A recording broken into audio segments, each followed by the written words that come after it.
चौधरी साहब, election commission ने इन लोगों की रुकनीत जो थी, जिसका आपने चैलेंज किया था कि ये इन लोगों ने फ्लोर क्रॉसिंग की है, आज आपकी प्ली नहीं मानी उन्होंने?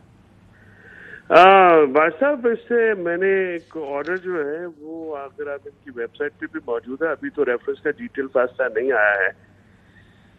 ये फैसला जो है, इसमें मेरी जो एप्लीकेशन है, मैंने ये कहा कि जिस मटेरियल के ऊपर ये डिफेक्शन हुई है वो प्लेस करने की इजाजत दी जाए, और वो इंफॉर्मेशन और मटेरियल जो है 3 मैंने बयान किए थे कि मैं 3 जो हमारे रहनुमा हैं, शाह महमूद कुरैशी साहब, असद उमर साहब और चीफ व्हिप अहमद डोगर साहब का, ये मैं स्टेटमेंट रिकॉर्ड कराना चाहता हूँ। और उसके साथ वो तमाम रिकॉर्ड जो कि पब्लिक प्रॉपर्टी है, जो आपके जैसे इंटरव्यूज थे या उनके ट्रांसक्रिप्ट से या अखबार की खबरें थी, मैं ये लाना चाहता हूँ। तो आप ये चाह रहे थे कि आप ये सारा रिकॉर्ड इलेक्शन कमीशन के सामने रखें।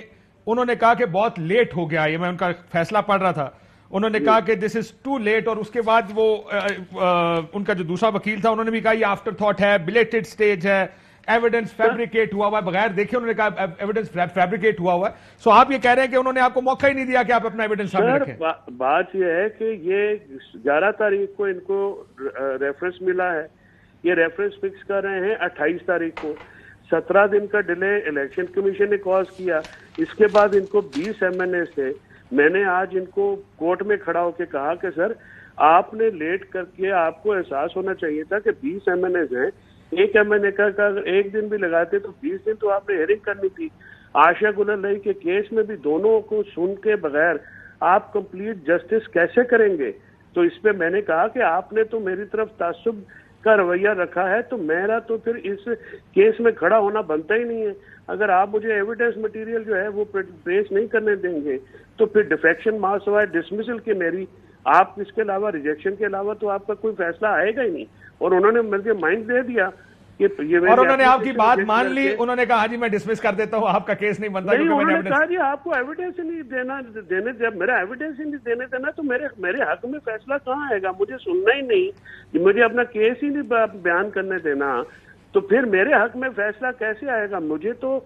और इसके साथ साथ आज एक और बात आ गई, इलेक्शन कमीशन के तीसरे मेंबर जो हैं वो माशाल्लाह आइन की वायलेशन में खुद शामिल हैं।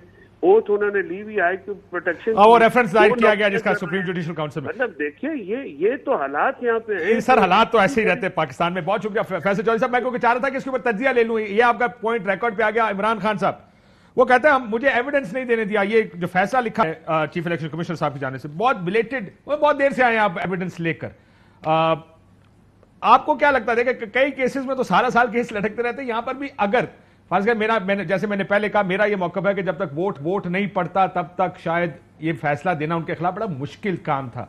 लेकिन एविडेंस लेने में 4 दिन 6 दिन और भी लग जाते, तो कम से कम एविडेंस लेना चाहिए था। या आपके ख्याल में ठीक किया उन्होंने कहा as per settled principles of law जो हैं उसके तहत हमने नहीं लिया एविडेंस? इमरान खान साहब। सर, पंजाब में तो वोट पड़ गया ना, तो पंजाब में कर दें फैसला, पता चल जाएगा इलेक्शन कमीशन का, कल कर दें फैसला पंजाब का। वहां तो वोट पड़ा है और वोट डाला उन्होंने, उनकी अपनी पार्टी का उम्मीदवार था उसको नहीं डाला, दूसरी पार्टी के उम्मीदवार को डाल दिया, और इकट्ठे बहुत सारे लोगों ने डाला। वहां 25 के करीब लोग हैं, उड़ा दें उनको, डी-सीट कर दें, अहमदाबाद की हुकूमत गिर जाएगी। वहां कर देना पंजाब में। इलेक्शन कमीशन अपने आप को यह साबित करने में पूरी तरह नाकाम हो गया है कि वो न्यूट्रल है, या वो जो है वो अपने आप को गैर जानिबदार साबित करने में पूरी तरह नाकाम हो गया। यानी आपको याद है अली अमीन गंडापुर के भाई के ऊपर सेम केस में उन्होंने एक्शन कर लिया था, जिस सेम केस के अंदर उन्होंने दूसरी पॉलिटिकल पार्टीज के ऊपर, पीपल्स पार्टी वगैरह पे एक्शन नहीं किया था। सो आप कहते हैं कि बड़ा ठीक, बहुत जी, आप कह रहे हैं कि ये बायस्ड। मैं भट्टी साहब का क्विक व्यू ले लूं इस चीज के ऊपर। भट्टी साहब, अमूमन ऐसा होता है, देखें क्योंकि already election commission of Pakistan और चीफ इलेक्शन कमिश्नर खुसूसी तौर पर बहुत ज्यादा उसके रडार के सामने हैं, बहुत माइक्रोस्कोप के नीचे रहते हैं।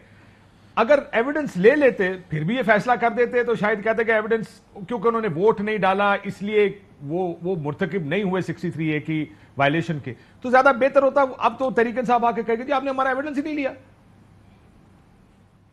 دیکھیں کاشف صاحب، میرے خیال میں سلیکشن کمیشن کا فیصلہ معافی چاہتا ہوں، الیکشن کمیشن کا فیصلہ بادی نظر میں ٹھیک ہے۔ میں نے جو پہلے بھی پتا کرتا تھا، اگر ووٹ پڑا ہی نہیں، فلور کراسنگ میں ہے کہ آپ عدم اعتماد یا فنانس بل میں اپنی پارٹی کے خلاف ووٹ کریں تو تب حال پر فلور کراسنگ ہوگی۔ لیکن پنجاب میں تو ہوئی ہے نا بٹی صاحب، اس پہ تو کوئی شک نہیں ہے۔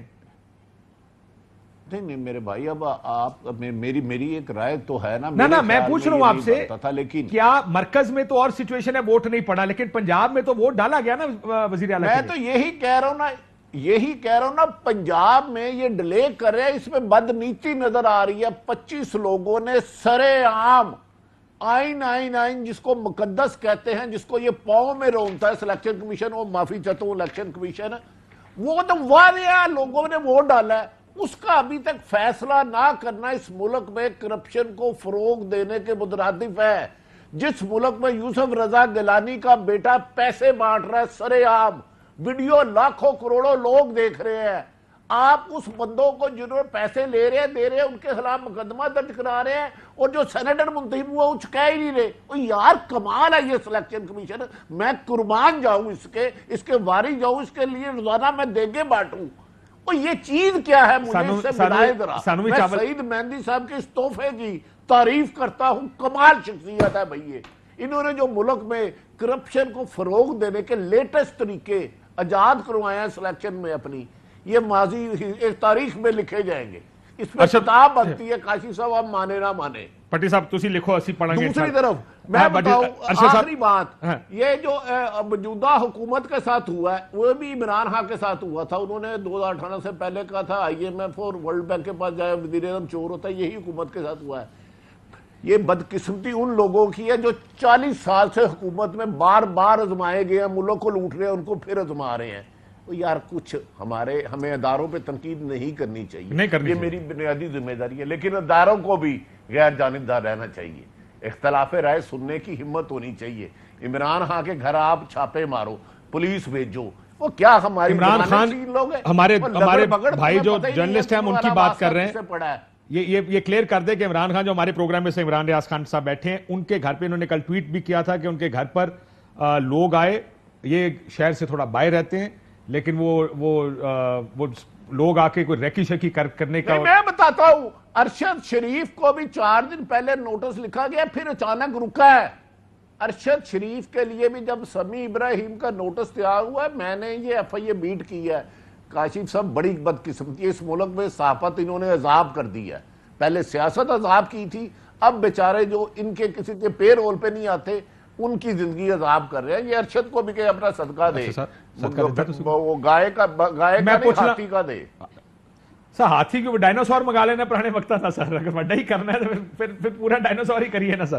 جی کس چیز پہ؟ یہ جو بٹی صاحب کہہ رہے ہیں کہ آپ کے بارے میں دیکھیں عمران ریاض اور یہ عمران کے ساتھ میں نے سنا ہے، میں تو لندن میں تھا، میں نے سنا نہیں، بھٹی صاحب کے ایگزیکٹلی عارف بھٹی صاحب کے گھر بھی رات 2 بجے مڈ نائٹ نواک، جس کو نائٹ لیٹرز کہتے ہیں، وہ والی کاروائی ڈالی گئی۔ پھر میری اطلاعات میں بھٹی صاحب کو ڈائریکٹلی بھی تھریٹن بھی کیا گیا۔ عمران ریاض کے گھر کل باقاعدہ پولیس بھیجی گئی، جو پرووربیلی کہتے ہیں ڈالے، وہ بھی چکر لگاتے رہے۔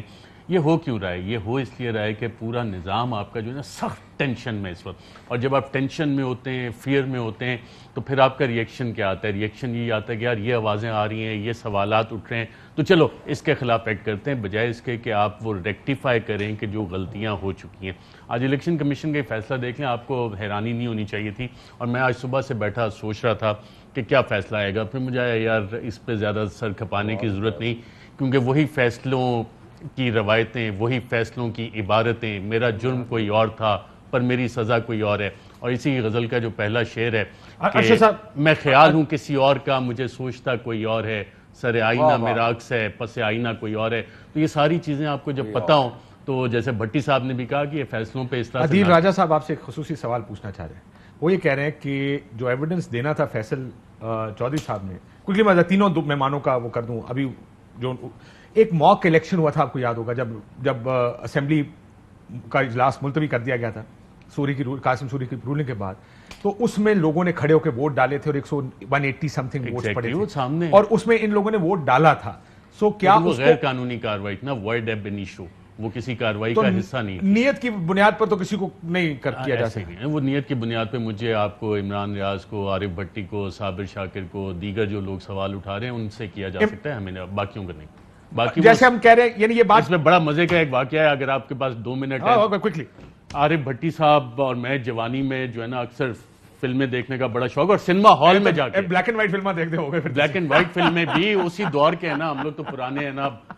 उसमें लाहौर में एक बाकायदा कल्चर था, पिंडी में भी था, कि टांगे के पीछे ना फिल्म का पोस्टर लगा होता था और उसकी बड़ी मुनादी होती थी, ये फिल्म आ रही है, और लोग बड़े एंथुसियाज्म से जाके मैं और भट्टी साहब देखते थे। और ये वाकया वो कंफर्म करेंगे, मुस्तफ़ा कुरैशी हो गया, सुल्तान राई हो गया, अंजुमन हो गई, किसी को फाइट सीन पसंद आता था, किसी को डांस और ठुमके पसंद आते थे, किसी को डायलॉग पसंद आते थे, किसी को सुल्तान राई। इंटरवल तक बहुत अच्छी मूवी चलती थी, इंटरवल होता था, इंटरवल के बाद जब आके बैठते थे लोग दोबारा, तो सडनली पता लगता था कि आहिस्ता आहिस्ता स्क्रिप्ट चेंज होने लग गया है, और आखिर में आके होता ये था कि विलन जो है उसको हीरो बना देते थे और हीरो को विलन। फिर जो सिनेमा हॉल में बोतलें चलती थी, सीटें फाड़ते थे, लोग गालियां देते थे कि यार ये स्क्रिप्ट राइटर, ये डायरेक्टर ने क्या किया है, ये क्या किया है फिल्म का। तो इस वक्त हो ये रहा है कि डायरेक्टर स्क्रिप्ट राइटर को टिका के गालियां पड़ रही है, और वो परेशान है कि यार ये सिनेमा हॉल में जो लोग बैठे हैं मेरी फिल्म के साथ किया गया, डायरेक्टर स्क्रिप्ट राइटर। मैं तो ये जानना चाहता हूँ, भट्टी साहब क्या करते थे? छितर मारते होते थे, गालियां निकालते थे, सीटियां मारते होते थे? भट्टी साहब तो बैठ के एंजॉय करते